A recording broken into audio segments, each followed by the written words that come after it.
جعلت لی الارض مسجدا وطہورا، حضور فرماتے ہیں کہ اللہ رب العزت نے مجھے یہ فضیلت عطا فرمائی ہے کہ میری آنے کی وجہ سے اس پوری روئے زمین کو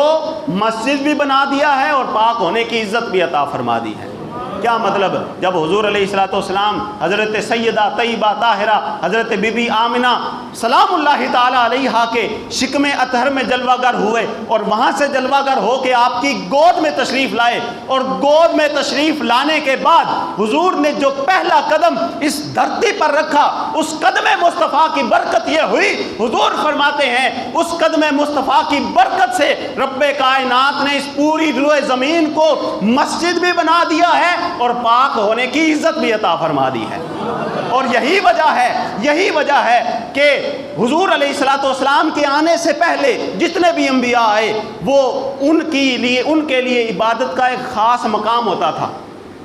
یعنی انہوں نے عبادت کرنی ہوتی نا تو ان کا ایک خاص عبادت خانہ تھا، اس عبادت خانے میں جاتے تو پھر ان کی عبادت قبول ہوتی تھی، وگرنہ وہ کہیں پر بیٹھ کر گھر میں بیٹھ کر یا کہیں اور بیٹھ کر عبادت کرتے تو عبادت قبول نہیں ہوتی تھی۔ لیکن یہ نبی پاک صلی اللہ تعالیٰ علیہ وآلہ وسلم کی ہمارے اوپر مہربانی ہے، یہ رب کائنات کا حضور کی صورت میں ہمارے اوپر احسان ہے کہ حضور کا امتی کھیت میں ہو، کھلیان میں ہو، جنگل میں ہو، بیابان میں ہو، صحرا میں ہو، میدان میں ہو، جہاں کہیں بھی ہو، وضو کرے، ہاتھ باندھ کر رب کائنات کی بارگاہ میں قیام کرے، سجدہ کرے، رب کائنات اس کے